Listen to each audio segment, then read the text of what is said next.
하고 이야기하니까 찔려서 스테반을 이제 돌을 던져서 죽이는 장면인데, 첫 번째 순교자가 스테반이죠. 그런데 여기서 사람들의 옷을, 그 돌을 던지는 사람들의 옷을 갖고 있던 사람이 바로 누구예요? 이때 사울입니다. 나중에 사도 바울이 되죠. 그죠? 이때는 이름이 사울인데, 이때 이 스테반을 죽이는 것이 마땅하다고 생각했고, 사울은 탄압하는 자였죠, 크리스찬들을. 그래서 나중에 사도행전 9장을 보면 크리스찬들도 죽이러 가는데 담에색 가는 길에 예수님의 빛을 만나고, 그때 예수님의 소리를 듣게 되죠. 사울아 사울아 네가 왜 나를 박해하느냐. 여기서 가장 키포인트 중에 하나가요, 모세도 살인자였고, 그죠? 그리고 나중에 정말 목숨을 바쳐서 예수님을 전했던 사도 바울도 결국에는 크리스천을 죽였던 살인자라는 것입니다. 왜 하나님은 살인자를 하나님의 일에, 하나님의 백성들을 구하는 데 쓰셨는지, 모세가 참 희한한 인생을 사셨죠. 어떻게 히브리의 사람인데 그 애굽의 왕자로서 입양이 되고, 그죠? 아주 드라마틱한 그런 인생을 사셨는데, 모세는 여러 가지를 생각했겠죠. 나는 히브리 사람이야. 애굽의 왕자이지만 왕자로 입양이 그야말로 된 거지만 하나님의 계획에 의해서 나는 내 히브리 사람들을 내가 구해야 돼 생각했는데, 그냥 탁 쳤는데, 그죠? 자기 민족을 괴롭히는 사람을 쳤는데 죽었단 말이죠. 참새 한 마리도 하나님의 허락이 없으면 죽지를 않는데 하나님이 허락하신 것이죠. 하나님이 모세로 하여금 살인자가 되는 것을 허락하는 장면입니다. 굉장한 죄인이죠, 살인자라는 것. 물론 예수님께서 우리가 생각으로 마음으로 누굴 미워해도 살인이라 부르셨고, 생각만으로 가늠해도 그것은 몸으로 가능한 거랑 똑같다고 얘기를 하셨습니다. 왜? 우리의 영혼육이 하나라는 것, 같다라는 것을 예수님이 얘기하신 것인데, 왜 모세도 살인자고 나중에 쓰시는 사도 바울도 결국에는 이때부터, 그죠? 사람들 죽이는, 스테반을 죽이는 사람들의 옷을 담당하고, 또 크리스찬을 박해하고 죽였던 사울을 하나님은 왜 주의 종으로 쓰셨을까가 우리가 참 궁금합니다. 그죠? 우리 살인자는 굉장히 안 좋은 거잖아요. 그죠? 하나님이 모세를 살인자가 되게끔 허락을 하셨습니다. 왜 그러셨을까? 모세도 사도 바울도 살인자로서 우리가 알 수 있는 게 뭐냐면, 나는 죄인이라는 것을 그들은 하나님의 역사를 경험하면서 항상 생각했을 거라고 생각합니다. 내가 사람을 죽였던 사람인데 제가 어떻게 이스라엘 백성을 데리러 애굽에 갑니까? 저는 살인자인데요. 살인자인데요. 그리고 사도 바울도 나 같은 사람이 무슨, 그죠? 크리스천 박해하고 그랬던 사람인데 아나니아한테 사도 바울한테 가서, 사울한테 가서 이 안수를 해줘라 그랬을 때, 아나니아가 예수님 무슨 소리 하시는 거예요? 그 사람은 우리 죽였던 사람인데요, 크리스천을요. 내가 이방인을 위해서 쓸 그릇이다. 아나니아는 의심하지 않고 사울한테 가서 이렇게 안수를 해주니까 3일째에 눈 멀었던 게 뜨게 되죠. 모세도 살인자, 사도 바울도, 그죠? 원래는 살인자였죠. 우리도 사실은 뭐예요? 살인자입니다. 왜? 우리는 수많은 사람들을 미워했습니다. 그죠? 미워하는 게 살인이라 그랬잖아요. 우리는 수시로 아마 우리가 깨닫지 못할 정도로 살인을 많이 하는 자가 아닌가 싶습니다. 그런데도 이런 죄인인데도 하나님이 우리를 쓰시겠다고 하시지요. 그러면서 오늘 특별히 하나님이 뽑으시는 사람의 종들은 뭐예요? 일부러 죄인을 선택하시고, 특히 큰 죄인을 선택하신다는 거. 왜냐? 하나님께서 수많은 영혼을 구하실 것이고, 그 죄인들을 통해서 성령의 역사가 어마어마하게 일어날 거기 때문에 내가 죄인이라는 걸 확실히 인식한 사람을 쓰신다는 거. 죄인이 더 빚이 많다 그랬죠. 예수님이 그랬죠. 죄인이 더 빚이 많다고 생각한다고. 그래서 예수님의 보혈로 그 죄값이 없어짐에 대해서 더 감사하다고. 특히나 우리 마지막 절에 굉장히 키포인트가 있습니다. 마지막 절이 지금 60절이죠. 60절 같이 있습니다. 시작. 무릎을 꿇고 크게 불러이르되 주여 이 죄를 그들에게 돌리지 마옵소서. 이 말을 하고 자니라. 이 장면은 예수님께서 십자가에 못 박혀서 돌아가실 때 장면과 흡사하죠. 예수님께서 아버지 하느님, 저들은 자기가 지금 무슨 일을 하고 있는지 모릅니다. 라고 기도를 하셨습니다. 우리 여기 스테판도 순교하시면서 뭐라 그래요? 이 죄를 저들에게 돌리지 말아달라고 이 사람들을 위해서 기도를 합니다. 요때 누가 있었죠? 아까 사울이 있었죠. 사울은 스테판이 이야기한 걸 다 들으면서 본인이 나중에 스테판처럼 하나님을 위해서 일하다가 예수님을 위해서 일하다가 죽게 될지 몰랐을 거예요. 이 스테판의 이 기도의 씨앗이 이 죄인들의 죄를 이 사람들의 이 죄를 이 사람들한테 지우지 마소서라는 그 기도를 하나님이 받으시고요. 하나님은 예정대로 사울을 크게 하나님의 종으로 쓰십니다. 우리가 하나님을 믿고 예수님을 따르면서 가장 어려운 것이 원수 사랑이지요.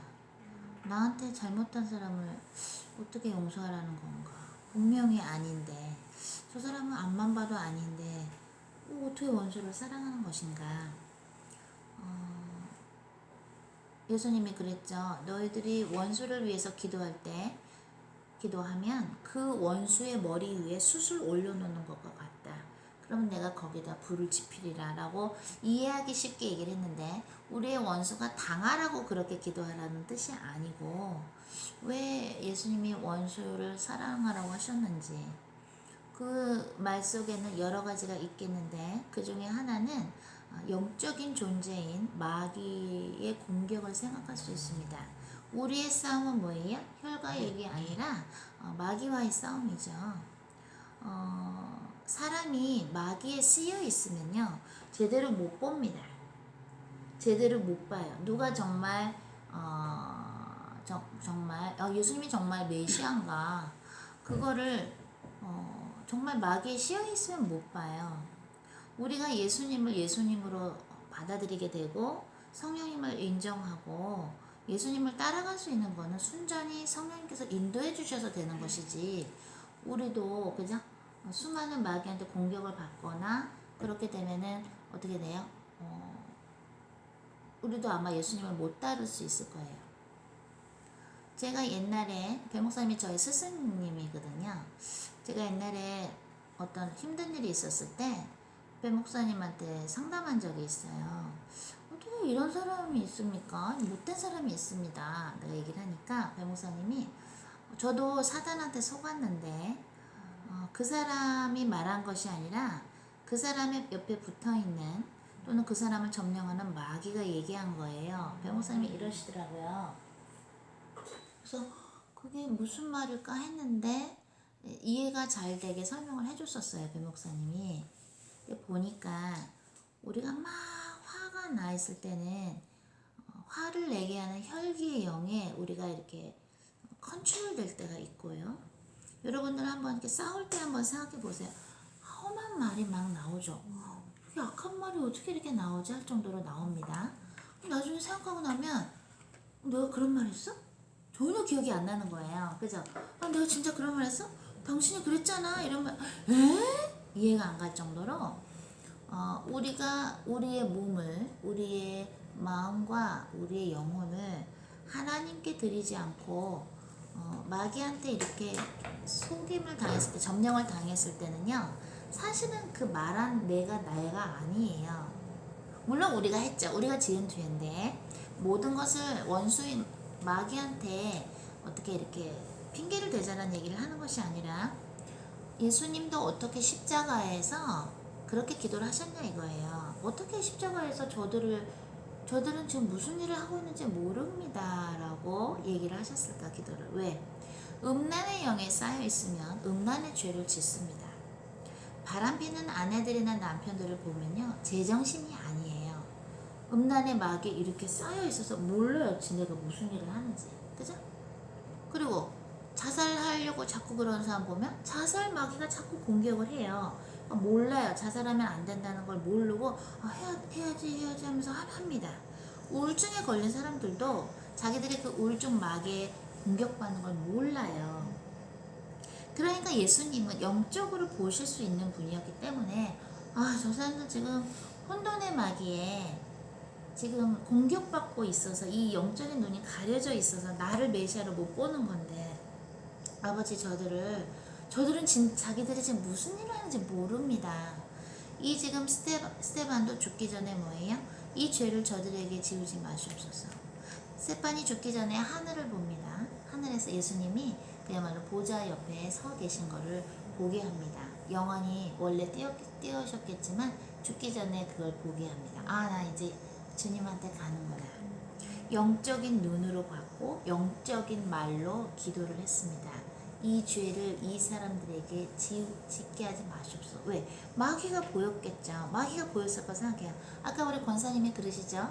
옛날에 받았던 은사 중에 하나님이 주신 선물 중에 이렇게 사람들한테 마귀들이 쫓아가는 걸 봤다고 보였다고 그래서 막 차를 타고 가다가도 내려서 예수 이름으로 그 마귀를 내쫓고 그 사람을 구했다고.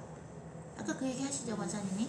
근데 자꾸 그게 보이니까 이제 너무 힘들어서 이제 좀 그만 좀 이거 은사 가져가 달라 그랬더니 바로 그냥 한 번에 가져가셨다고. 그리고 그러고 나서 너무 후회했다고 다시 이렇게 정말 바닥에 엎드려서 죄송하다고 내가 그걸 가져가 달라고 어떻게 교만하게 그런 걸 기도했는지 다시 달라고 그러면서 죄송하다고. 왜? 인간을 구하라고 영혼을 구하라고 주신 은사인데 왜냐면 너무 힘드셨으니까 이제 그분은 그러셨다 그랬죠.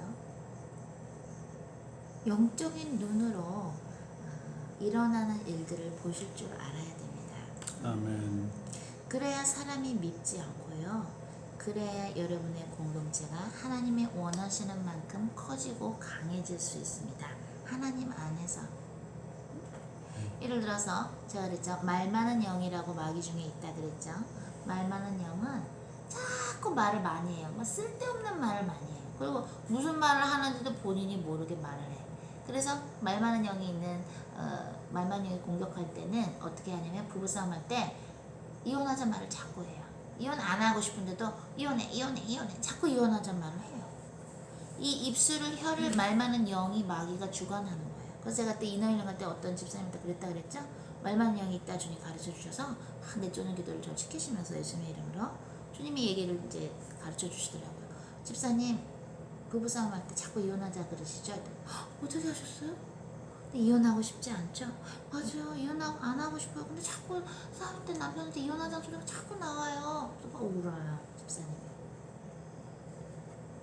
본심이 아니라니까요. 그 여자가 남편한테 자꾸 이혼하자는 얘기 아니에요. 말 많은 영이 탁 붙어가지고 하는 거야.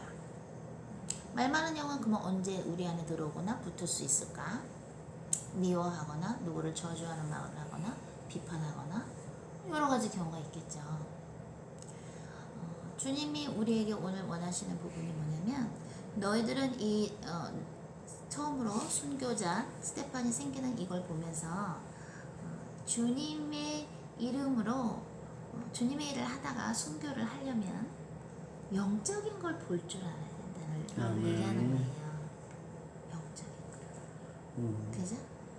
그냥 그 사람의 육적인 것만 현상만 보고 그 사람을 판단하시면 안 되고요. 지금 저 사람 어떤 마귀의 공격을 받거나 또는 어떤 상처에 눌려 있구나. 그 영적으로 사람을 봐줘. 왜? 우리한테 영이 있죠? 영이 있어. 육만 있는 게 아니에요. 영과 혼과 육. 혼은 내 의지와 감정과 지식, 그냥 지정의를 혼에 넣죠. 우리는 영적인 존재예요. 육도 있지만 영적인 존재예요. 그럼 저 사람의 영이 지금 성령 충만인가? 하나님의 영이 성령 충만인가? 아니면 지금 마귀한테 굉장히 찌들어 있는 영의 상태인가를 구분하셔서 진단하셔야 되는 거예요. 그죠?